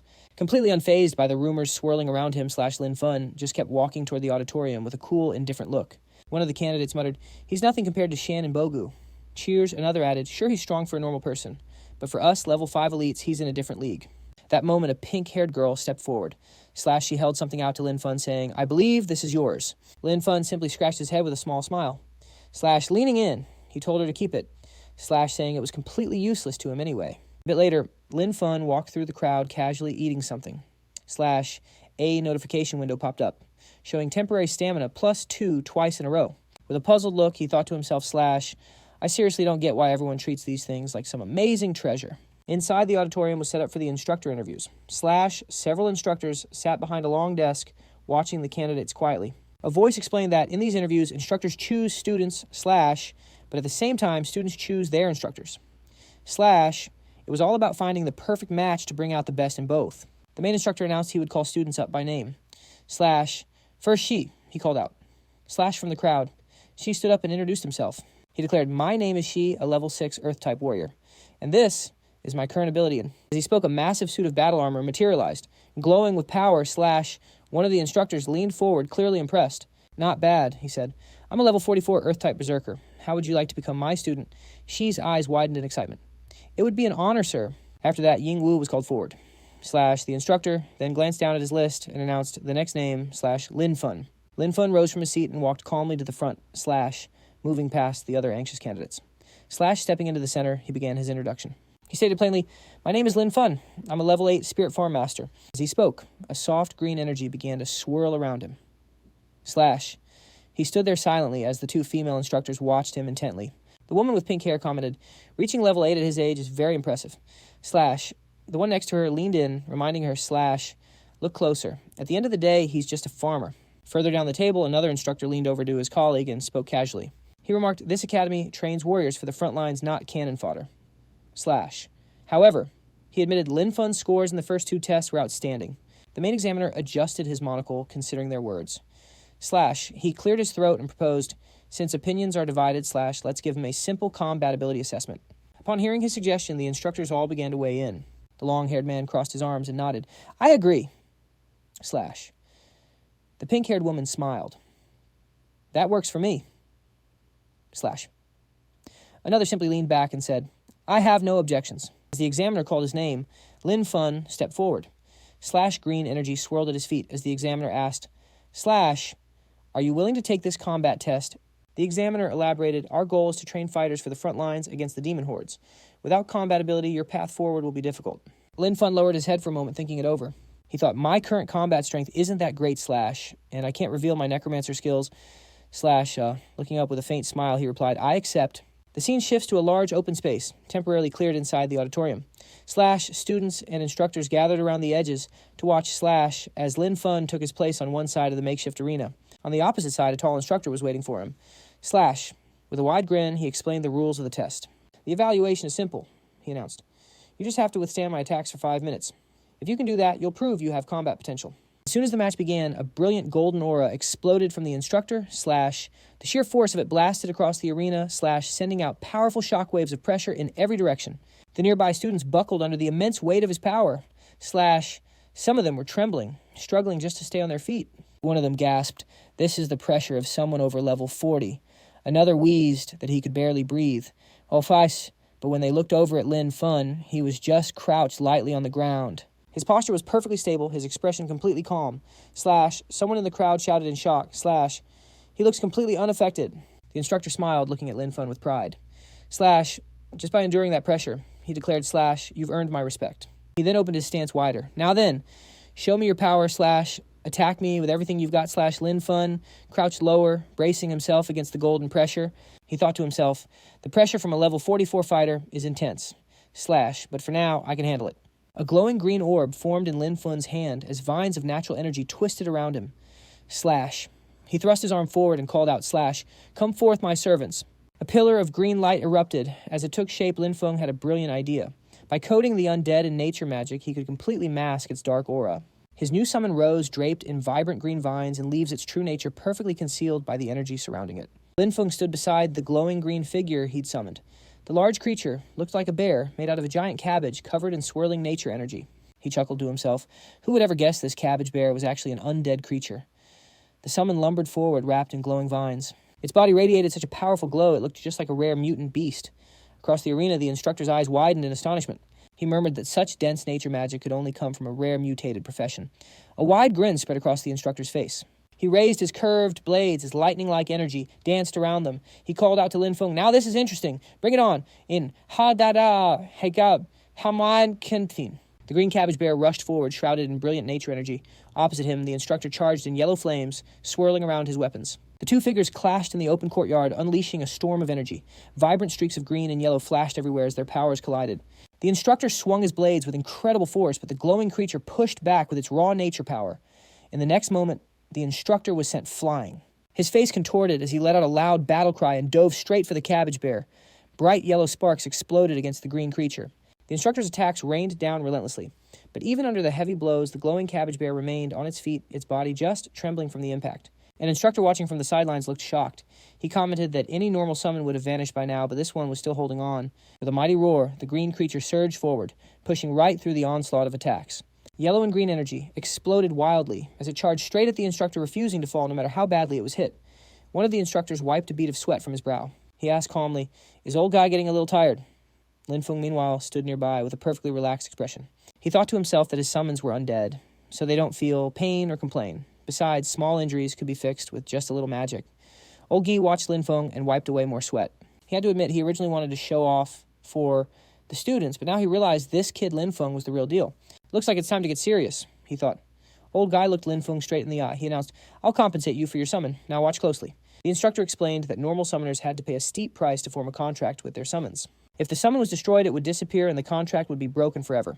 The instructor then activated a powerful skill. Golden energy exploded around him as the words "Berserk Skill, Bloodthirst" appeared. He rushed forward with overwhelming force and struck Lin Feng's green summon. The impact completely shattered the creature's body. Fragments of green energy scattered like glass, as the instructor stood in the center of the blast, holding his curved weapon. After the attack faded, the instructor stood proudly with his arms crossed. Golden flames still wrapped around his entire body. He looked completely confident, satisfied with his finishing blow. He then gave Lin Feng a mocking smirk and said, "Losing a summon stings, doesn't it? Go on, you can cry." He added, "I like students who are straightforward with their emotions the most." But as he spoke, a green energy began to rise around Lin Feng. His face was a perfect mask of calm without a single trace of sadness. The instructor stared at Lin Feng, completely confused. He wondered why the boy didn't look upset at all. Was he in so much shock that he couldn't even show emotion? Just then, green energy suddenly spread out from Lin Feng's body, stretching across the ground like twisting shadows. The green energy then shot upwards, wrapping itself tightly around the instructor. The vines and shapes tightened around him, lifting him off his feet as he yelped in surprise. "Hey!" he complained loudly. "How many summons do you have? Are you playing dirty?" The atmosphere grew tense. A burst of golden energy suddenly exploded from the instructor. He destroyed the green energy wrapped around him, the force sending him staggering backward. He shouted in alarm as the green power writhed violently through the air. A moment later, the examiner stepped forward and raised his hand. "That's enough," he said calmly. The instructor relaxed as Lin Feng stood off to the side, his summons fading away. The examiner then faced Lin Feng with a composed expression. He announced, "You have proven yourself. You are now qualified to become a student of Extraordinary Academy." He continued explaining that all the nature instructors were currently on rotation at the front lines, so for now there was no teacher available to guide him. Lin Feng looked calmly at the examiner, a faint wisp of green energy still drifting around him. He asked, "So what will happen with my cultivation resources?" The examiner faced him and answered without a moment of hesitation. He stated, "The Academy never shortchanges any student's cultivation resources. You will receive the standard allocation." The man then adjusted his monocle and continued. He explained that because Lin Feng was the most outstanding student in this exam, he was allowed to make one special request to the Academy. Lin Feng's expression immediately shifted. A spark lit up in his eyes as he murmured, "Freedom and cultivation resources. This is basically heaven." In the next moment, his demeanor brightened completely. He stood before the examiner with a huge, almost childlike smile and said, "I want a plot of land." The examiner froze on the spot. He stared at Lin Feng, utterly bewildered, as blue question marks practically popped up in the air around him. With disbelief on his face, he asked, "You don't want rare resources, high-grade gear, or a top-tier item, you just want land?" Lin Feng just scratched the back of his head with a bright, carefree smile. He explained, "My profession is Spirit Farm Master. You can't be a master without land, right?" With a cheerful expression, he asked the director, "Don't you agree?" The director sighed in defeat. He stood with his hands in his pockets and said there was an abandoned training wasteland on the west side of the city that had been unused for a long time. He gave Lin Feng full permission to do with it as he pleased. The director even added that if Lin Feng ever needed anything else, he knew where to find him. Lin Feng, backpack on, offered a respectful bow and thanked the director for his generosity. With a nod, the director told Lin Feng to go get some rest and called for the next student. The scene then shifted to a wooden door, a plaque reading Principal's Office. Inside a file lay open displaying Lin Feng's photo and personal information. The principal scanned through the documents from behind his desk. He lifted his gaze thoughtfully and remarked that a spirit farm master was quite a fascinating profession. Just then, a woman with pink hair burst into the office announcing she had an urgent report. The principal looked up, asking what the matter was, as she handed him a document. The report was grim. Tuka, an investigator tracking the notorious Hai Xiao, had been ruthlessly murdered by a necromancer. She explained the body was discovered near the auditorium. They now feared a necromancer had already infiltrated the academy. The view changed to the western city's training wasteland. Lin Feng wandered alone down a quiet forest path, a paper map in his hands. As he studied the map, he mumbled the location to himself. A smile broke out across his face when he found the spot. A moment later, green flames ignited in his hand, activating the usage rights document. A glowing message materialized stating he now had access to 100 MU of training land granted by the academy. Another notification appeared right after confirming a temporary lease agreement was now active. The duration was set for 1 year, and a repulsion barrier was now online permitting only student Lin Feng to enter. Lin Feng casually touched his ear, complaining that 1 year was pretty cheap. But then he figured most students head to the front lines after a year anyway, so it made some sense. With a burst of excitement, Lin Feng threw his arms to the sky.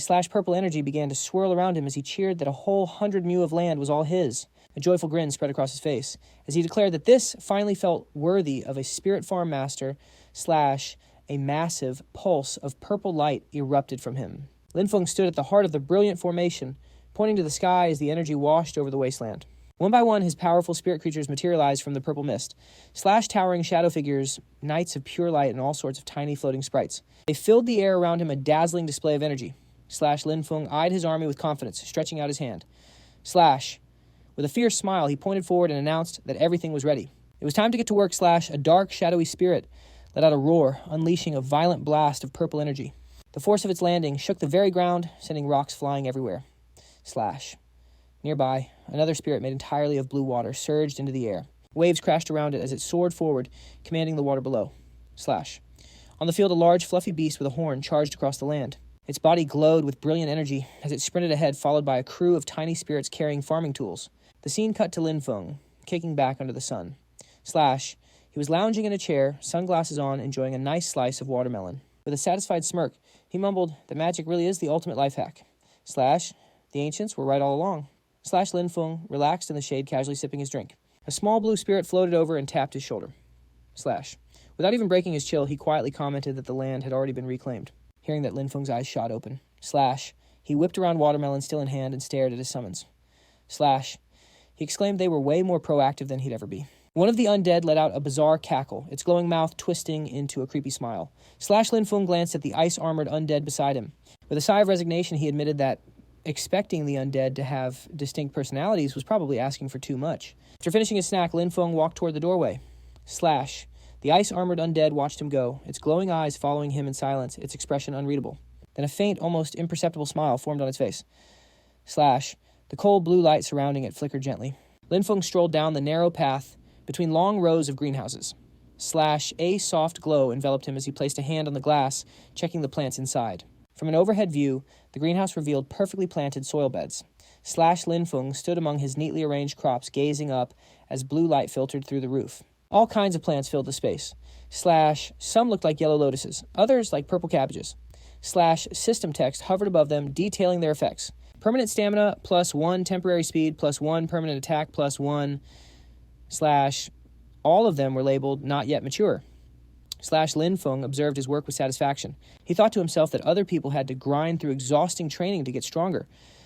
Meanwhile, he just needed a balanced diet from his garden to build a solid foundation. Standing inside, Lin Feng glanced back at his glowing crops. He mused that it was a shame only his plants could grant these amazing effects. He added that if he could mass-produce them for everyone, the so-called demon armies would become as threatening as a bunch of angry chickens. Lin Feng walked through a glass corridor carrying a shovel. As sunlight streamed in, he stopped for a moment to think. He realized he couldn't just plant his special crops. He'd need to grow plenty of normal plants outside to use as a cover. Otherwise, someone would discover his strange greenhouse way too easily. He tightened his grip on the shovel, deciding it was time to get back to farming. A day later, the scene returned to the greenhouse. Sebetiak. Inside a cluster of potatoes sat in the soil, ready for harvest, as Lin Feng began to dig them up. Lin Feng stood beside the field shovel in hand, Slash. He turned to his shadowy summons, showing them the motion. Slash, you dig like this, he instructed. Watch closely. His helpers immediately got the picture. Slash shovels in hand, they started digging with incredible speed, working in a perfect line. Watching them work, Lin Feng couldn't help but smile. Slash, he thought to himself that ever since getting these guys, his farming efficiency had gone through the roof. But then Lin Feng cried out in disbelief, asking what on earth his helper was doing. One of his undead minions was holding a potato, taking a huge bite. Lin Feng leaned in his face, a perfect picture of confusion. The undead creature froze, looking up at him like it was caught red-handed, still clutching the half-eaten potato. Suddenly, a glowing system window materialized beside it, displaying its status. Undead Lizard level 6, with temporary buffs to its bone density and defense. Lin Feng stared at the notification in stunned silence, his mind racing. He thought about how all his undead lizards were from the same dungeon. The only difference with this one was that it had eaten a potato. He stroked his chin, a serious look on his face. A spark of genius lit up his mind. He wondered if the special effects of his crops could actually work on undead creatures too. Over the next few days, Lin Feng began running a series of systematic experiments. He carefully documented how each of his crops affected the undead under his control. However, he was completely unaware that someone was watching his fields. A shadowy figure with glowing red eyes was lurking in the darkness, staring intently at the farm sheds. Under the moonlight, he muttered to himself that the whole place looked bizarre. He was certain that several of those buildings weren't there the last time he spied on this area. He crouched down for a better look, insisting that those structures definitely didn't exist before. His expression hardened with suspicion. With a confident smirk, he drew a razor-sharp blade, scoffing that a paper-thin wall like that would fall apart with just one slash. But he paused when he saw something inside. It seemed like only one person was there. He wondered if it could be some kind of trap, calling the situation interesting. Meanwhile, Lin Feng was relaxing in a hammock inside, totally oblivious to the intruder who was now creeping across the rooftop, inching closer to the greenhouse. Suddenly, the roof beneath him cracked open. A powerful impact struck the edge, forcing him to leap backward in surprise. He landed and bolted forward, but more heavy blows slammed into the concrete, sending chunks of debris flying in every direction. The man dropped to the ground, bracing himself as the roof shattered around him. A moment later, something burst up from beneath the rubble. A round creature with a glowing red stalk rose up, its body swelling with energy. The intruder barely had time to glance at it before he was met with a sudden massive explosion. Rubble and flames erupted outward as the creature attacked. He was forced to dash away as the powerful blast ripped through the rooftop. The blue-haired intruder narrowed his eyes, a smug smile on his face. He seemed completely confident as he mocked the farm's defenses, saying that this pathetic level of protection could never stop him. He charged forward, kicking right through the round creatures, blocking his path.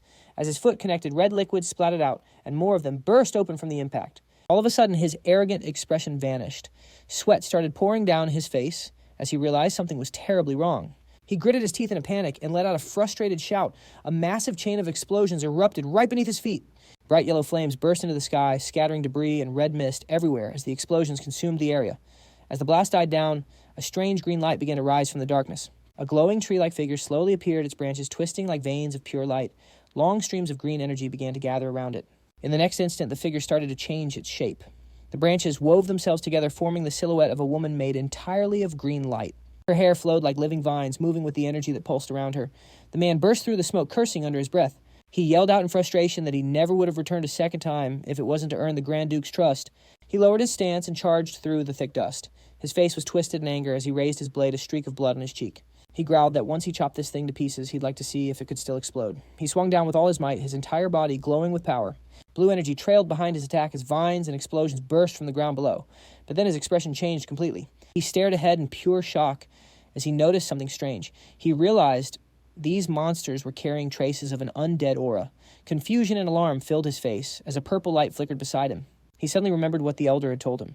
On this scouting mission to Funyuan City, his primary objective was to find the necromancer Haishao.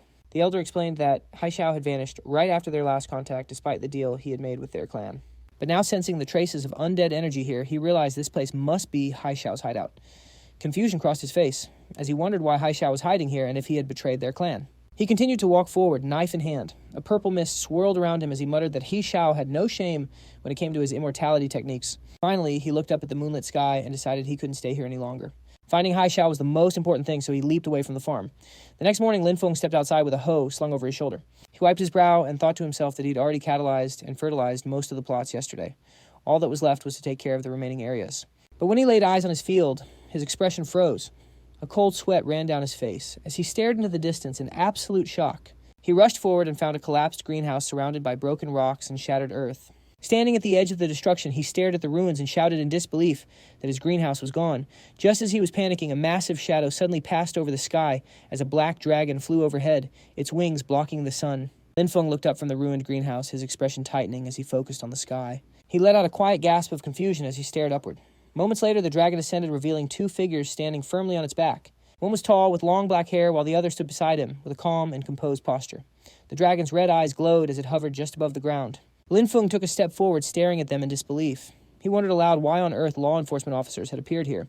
Two law enforcement agents stood ready, crimson energy pulsing around them.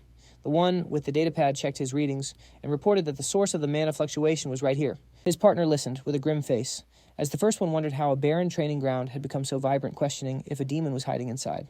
A small drone hovered in the air, its screen displaying a simple message, "Property leased." The agent with glasses pushed them up his nose. "Records show it's been rented," he confirmed, "but that doesn't rule out demonic influence."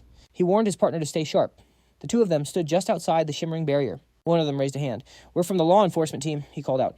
Inside, Linfeng looked completely baffled, wondering what on earth they wanted with him. The agent with the datapad stepped forward, explaining, "Our instruments detected a significant magical signature here.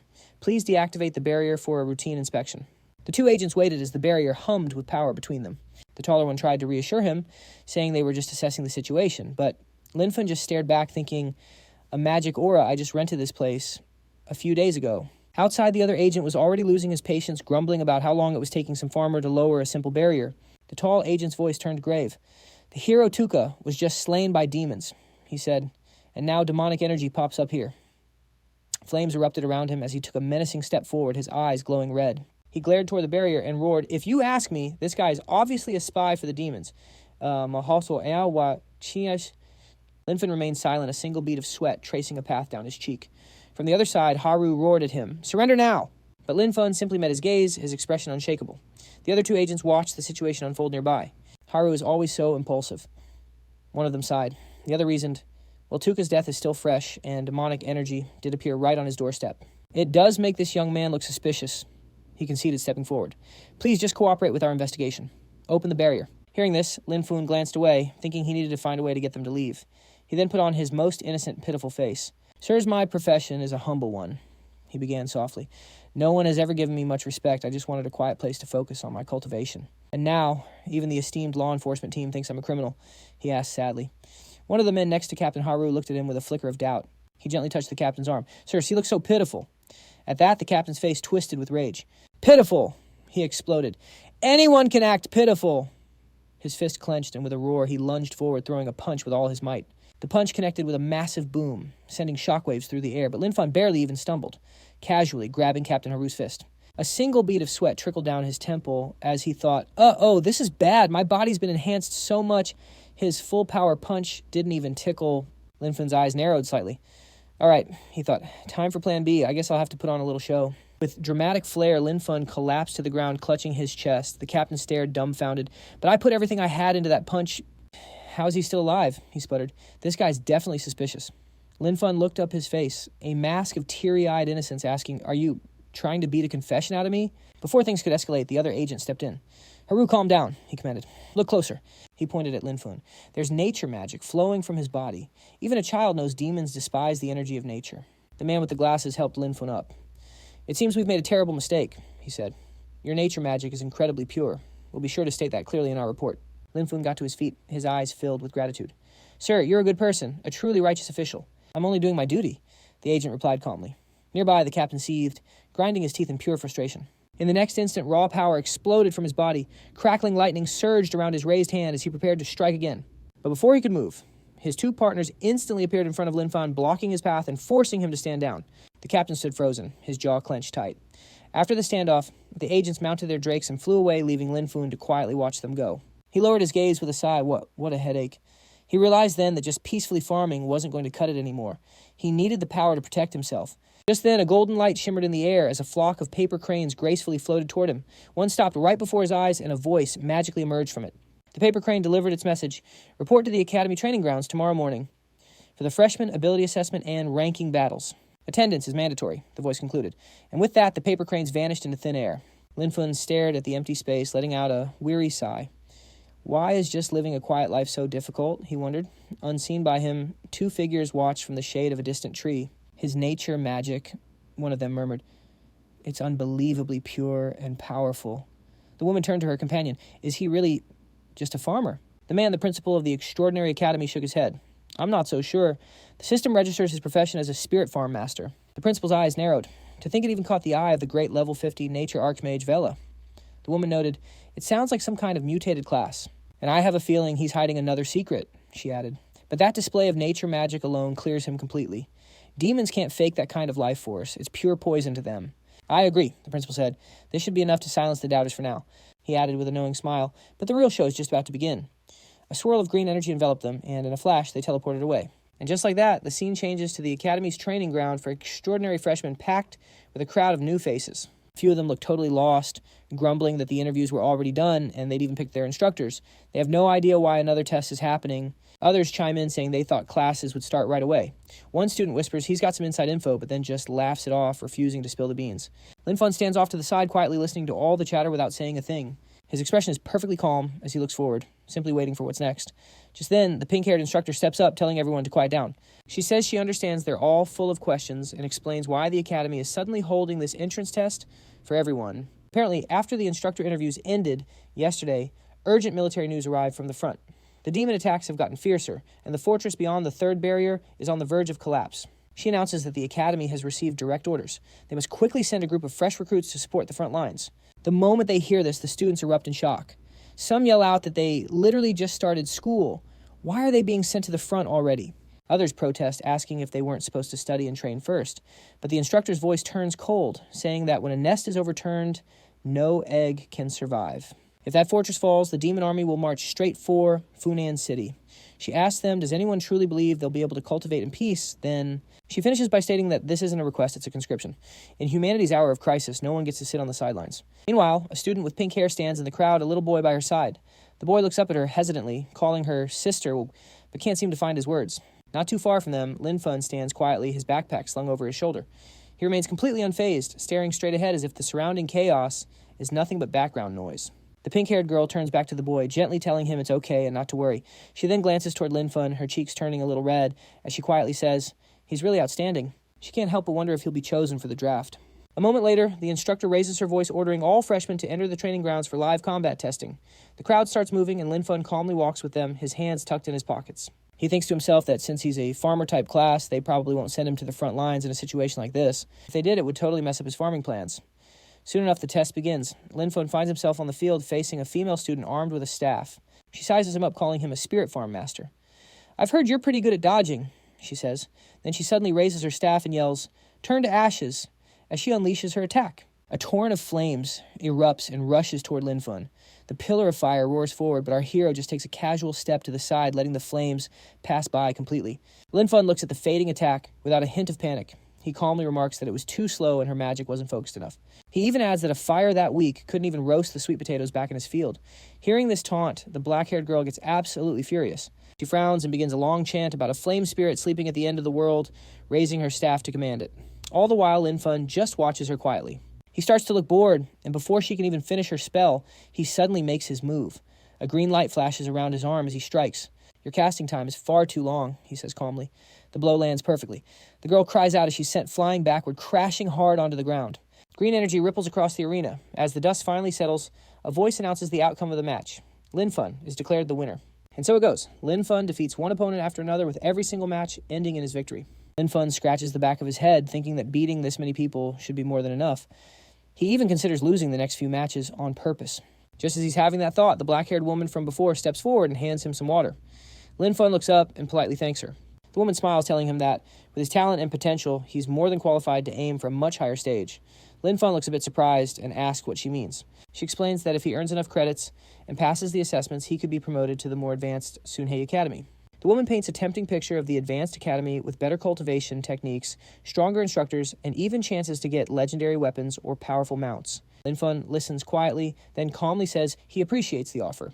But remembering that law enforcement incident, he tells her he doesn't really need any of that. The woman looks genuinely surprised and asks what he wants then. Linfun gives a small smile and replies that he just wants a bigger and better piece of land so he can farm in peace. Hearing this, the woman looks at him and says he's misunderstood her. She clarifies that she was talking about his ultimate goal, what he plans to do after he's done farming those fields. Lin Feng answers honestly saying he plans to farm even more land so more people can have fields to work on. He wants every single person who wishes to farm to have their own fields. At that, the woman smiles faintly, thinking that wanting more land really means wanting to reclaim all the land. What an ambitious child, she calls him. Just then, the principal walks over asking if Lin Feng isn't already developing the wasteland west of the city. He playfully asks if that still isn't enough for him. Lin Feng just laughs loudly and scratches his head.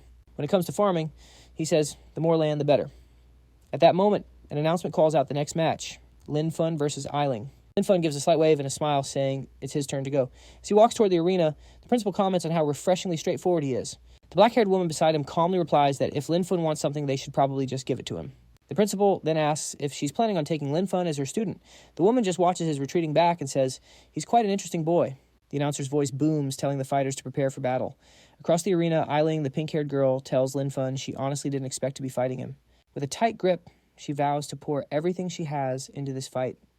Lin Feng just observes her with a gentle, unfazed smile. He calmly admits he can't win, confessing he was just going to surrender. Hearing this, Aang lunges forward, shouting, are you looking down on me? Lin Feng meets her gaze, coolly questioning her strategy.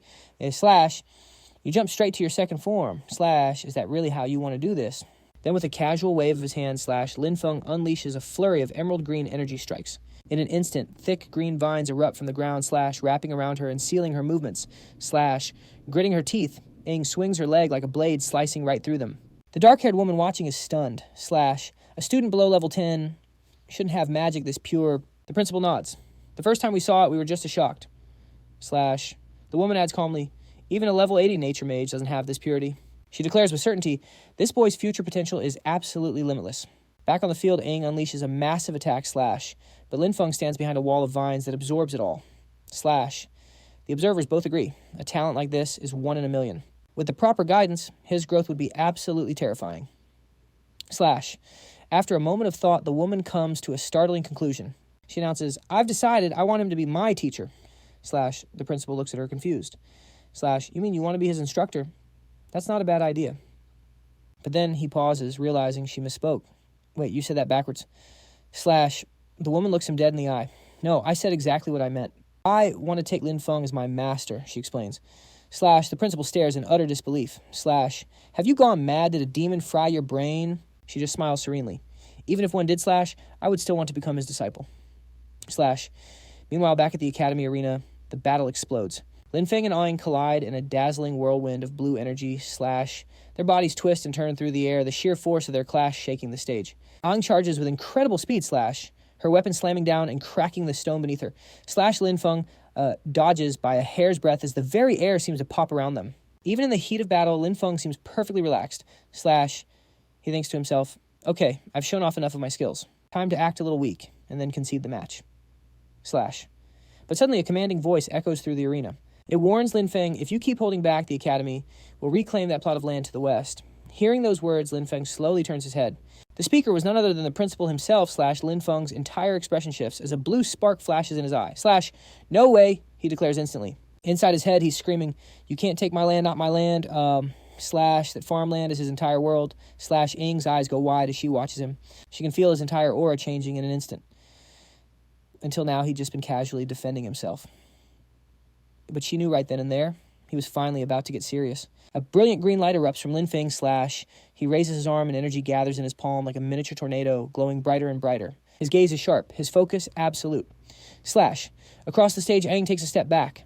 Flames burst to life around her as she prepares her ultimate spell. Fire snakes up her arms, her staff, and her legs roaring hotter and higher as she begins her incantation.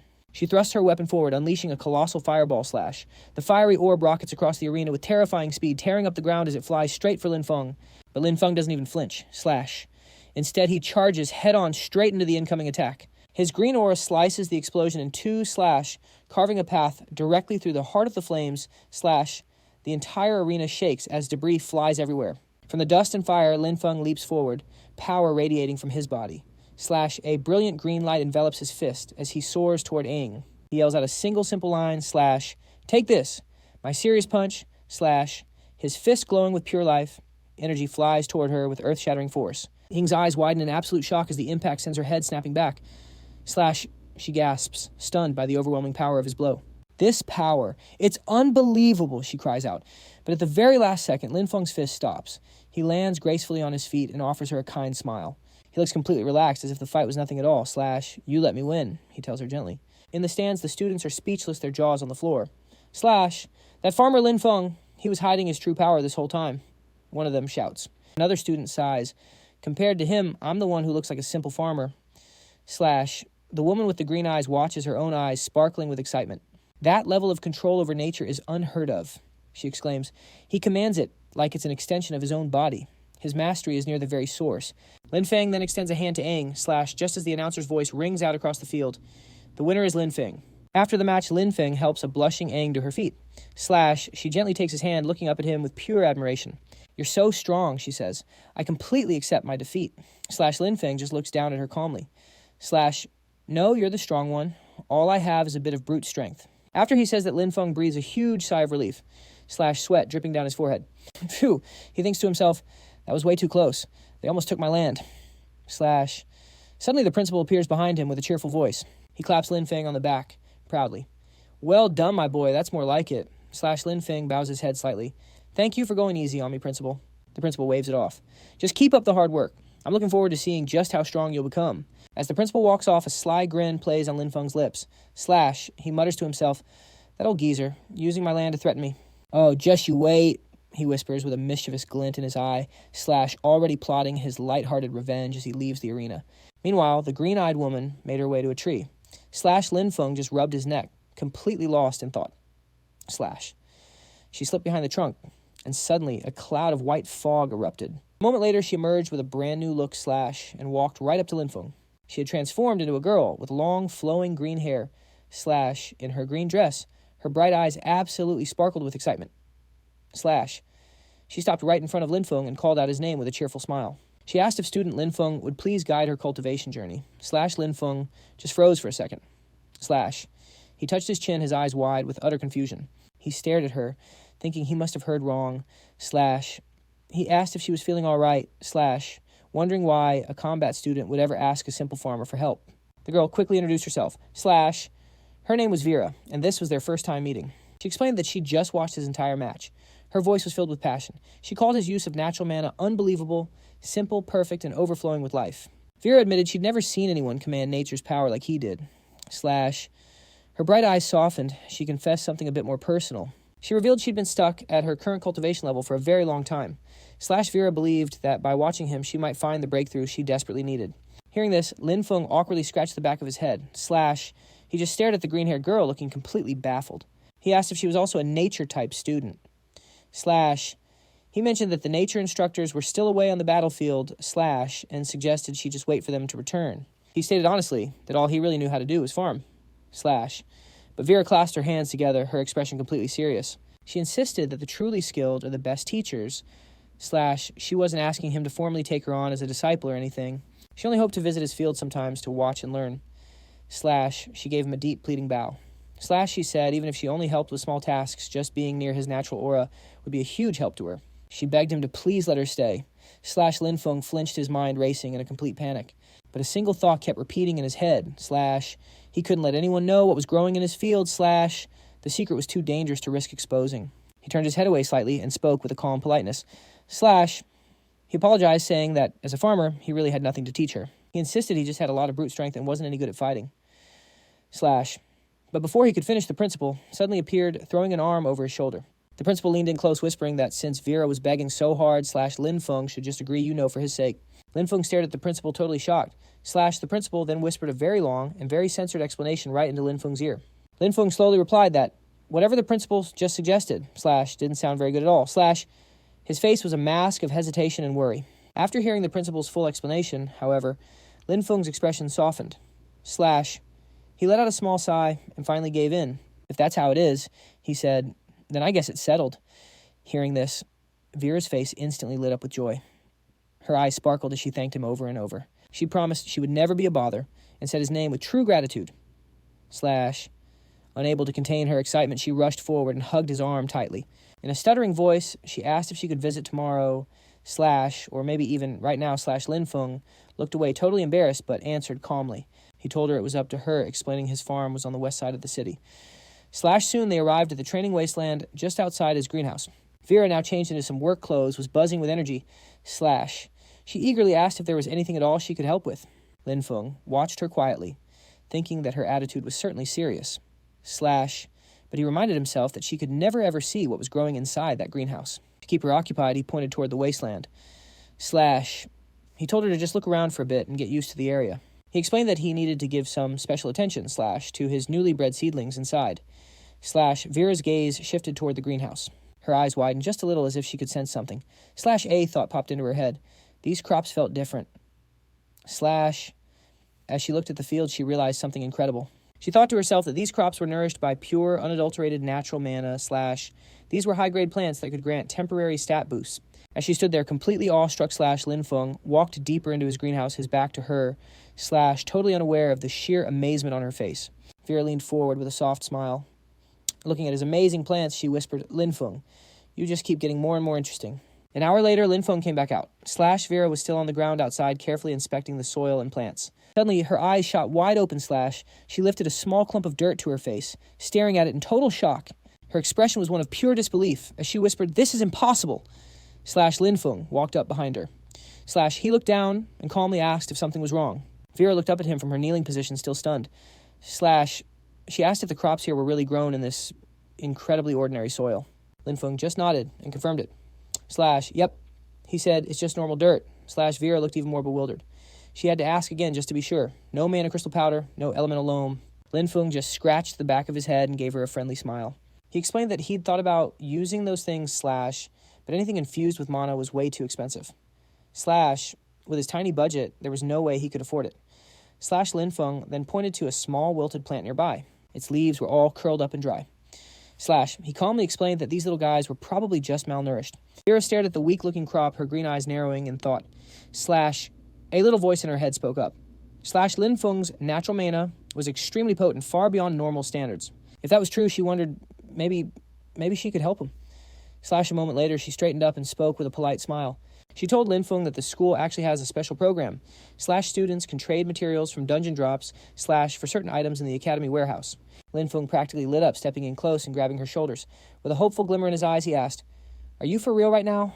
Vera just nodded and kept on explaining, giving him a perfect example. She said that deep inside Storm Academy's level 10 dungeon, the Gloom Forest, the final boss sometimes drops an item called the Chieftain's Fang.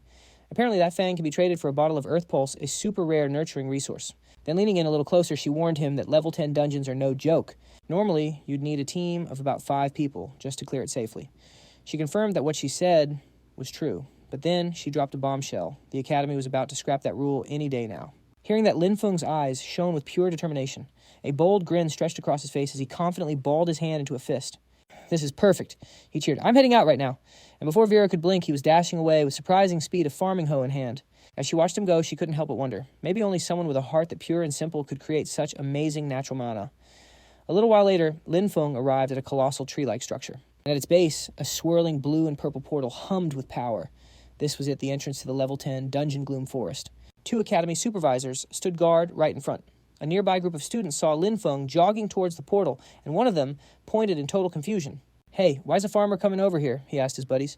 He must have taken a wrong turn or something. Another student started cracking up, pointing at the hoe. You think he's trying to dig up some wild vegetables in the dungeon? Someone else recognized him, though. Wait, that's Linfeng, the freshman. I heard he's only level 8. A wave of shock passed through the group. Was this guy crazy, trying to solo a level 10 dungeon at his level? Completely ignoring their chatter, Linfeng walked right up to the supervisors. He respectfully handed them a form and said, I'd like to apply for solo entry into Gloom Forest, please. One of the supervisors took the paper, his expression growing serious. He tried to explain that Linfeng's level was way too low and going in alone was incredibly dangerous. But Linfeng just held up the form with a bright, friendly smile. He pointed out that according to Academy rules, any student has the right to apply for dungeon entry. So, if you'll please allow it, he asked politely. And right on cue, Vera appeared right behind him. The supervisor's jaw dropped when he saw her. His eyes went wide with recognition. But before he could even get a word out, Vera quickly stepped up. She placed a single finger on her lips, giving him a look that said, Don't you dare say a word. The supervisor immediately straightened his posture, clearing his throat. He admitted that the regulations were in fact correct. He wished Linfeng good luck, and told him to act within his limits, warning him to retreat immediately if he couldn't handle the monsters. With that, Linfeng casually strolled towards the glowing entrance. A group of older students watched him with disdain. One of them scoffed, asking, Is that guy a complete idiot? They started whispering that he was just some newly recruited cannon fodder. They sneered that he couldn't possibly compare to elite students like them. Another one glanced at the portal with a cold, mocking smile. "It would be better for everyone if he just dies in there," he muttered. "Having a useless junior like him just brings shame to our amazing academy." Meanwhile, inside the level 10 Gloom forest, a pack of savage blue wolves charged forward. Their red eyes burned with hunger as they lunged at the intruder. Lin Feng stood there completely unfazed. He simply called out, "Hichi-yu-ye, clear a path for us." "The rest of you follow close behind," he ordered. "We're pushing straight through to finish this quickly." Suddenly, a brilliant blue light flashed ahead. Hichi, covered in glowing runes and crackling energy, slammed into the pack. He moved like a blur, trapping all the wolves in giant water bubbles. Right behind him, Yu-ye appeared, clad in dark armor and shrouded in a black aura. He swung his weapon with incredible force as the wolves desperately attacked, but they couldn't even slow him down. In moments, their bodies littered the ground. Lin Feng calmly walked up to the fallen monsters. A purple energy swirled around his hand as he activated his necromancer ability. With a cool and steady voice, he commanded, "Rise and become my warriors." Instantly, a small glowing creature popped into existence beside him. It had the cute shape of a little dog. A blue system panel identified it as a new cobalt undead. Deeper in the dungeon, Lin Feng entered the final massive chamber. A towering monster stood waiting. The Shadowfall Cobalt Chieftain, level 12. It was a beast of a creature with massive claws, sharp fangs, and angry red energy coursing through its body. Lin Feng just looked up at the fearsome boss without a trace of concern. He casually stuck one hand in his pocket and spoke. "So this is the final boss. Doesn't look like much," he said with a yawn. "Guess this dungeon wasn't so special after all. All right, team, just take care of it." It was as if this final boss wasn't even worth his time. In front of him, the massive Shadowfall Cobalt Chieftain raised its glowing weapon high above its head. The boss monster let out a furious roar as it brought the blade crashing down with all its might. But before the attack could even land, Hichi, now wreathed in black and purple flames, charged in. His body blazed with dark power as he met the monster head-on. A storm of purple lightning exploded from his strike. Hichi slammed into the Cobalt Chieftain with absolutely overwhelming strength, creating a massive purple explosion. The blast ripped through the dungeon chamber, sending out powerful shockwaves. The ground shattered, and the very air shook as the chieftain was sent flying backward. A brilliant blue aftershock swept across the battlefield, kicking up a storm of dust and debris. Then a system panel appeared. It simply read, "The Shadowfall Cobalt Chieftain has been defeated." Lin Feng gained a nice chunk of experience, and his level increased to 9. The panel also showed he'd gotten one item, the Chieftain's Fang. Below the notice, the boss's body lay still on the ground, surrounded by the beautiful glow of loot drops. Then another system window popped up. It detected a summonable undead unit, but said his level requirement was too low. Too bad. It meant Lin Feng couldn't convert the Shadowfall Cobalt Chieftain into one of his summons. And just then, another blue system panel appeared. System window popped up detailing the Death F2A glitch, with its progress bar sitting at 10%. Lin Feng just glanced at it completely unfazed. He calmly figured he still couldn't summon monsters stronger than himself. A pity he couldn't revive the boss, he thought, but hey, the main goal for this dungeon was already finished. Suddenly, the Chieftain's Fang began to hum with a strange blue and black energy, almost as if it was reacting to his presence. "Well, I got the Fang," Lin Feng mused. "Time to go trade this in for some fertilizer." With that, he turned towards the swirling blue portal. He stepped right into the spinning vortex of light and vanished from the dungeon. Outside the level 10 Gloom forest, a crowd was waiting near the glowing entrance. And right on cue, Lin Feng casually strolled out. Meanwhile, at the Academy's exchange station, an officer was on the line with Vera Lord. He anxiously asked if they really had to follow the rules for Lin Feng's exchange. "The front lines are desperate," he explained. "Our combat resources are all allocated." But Vera's voice on the other end was perfectly calm. She smoothly replied, "It's not a combat resource, it's just soil fertilizer for the nature classes." Hearing that, the officer let out a sigh of relief, confirming they had plenty in stock. As he spoke, a massive system window flashed into existence for all to see. It showed the newly updated record for the Gloom Forest. The record stated solo first clear achieved by Lin Feng. Final evaluation, an unbelievable SSS special reward, 1 heroic spirit fragment. At that exact moment, Lin Feng stepped through the portal, looking as relaxed as if he'd just been out for a nice walk, not clearing a dungeon all by himself. The nearby students stared their jaws on the floor. One girl yelled, "A heroic spirit fragment. That's a super rare treasure that strengthens your soul and class potential." She couldn't believe he'd actually gotten one. But that shock quickly ignited into anger among the others. One of the guys immediately accused Lin Feng of cheating. "Yeah, he must have used an illegal item," another one insisted. "Or he abused a dungeon bug." More and more voices joined the angry chorus. They demanded a thorough investigation, wanting all his rewards confiscated, especially that heroic spirit fragment. "He doesn't deserve it," they all roared. Standing at the back of the crowd, Vera touched her lip, a thoughtful smile playing on her face. She softly admitted to herself that she'd expected him to need a few tries at least. She never dreamed he would clear it in a single go. The mob of students and instructors began to surround Lin Feng, ready to confront him. Lin Feng looked at the angry crowd closing in on him. With a tired sigh, he wondered aloud, "Okay, who did I manage to tick off this time?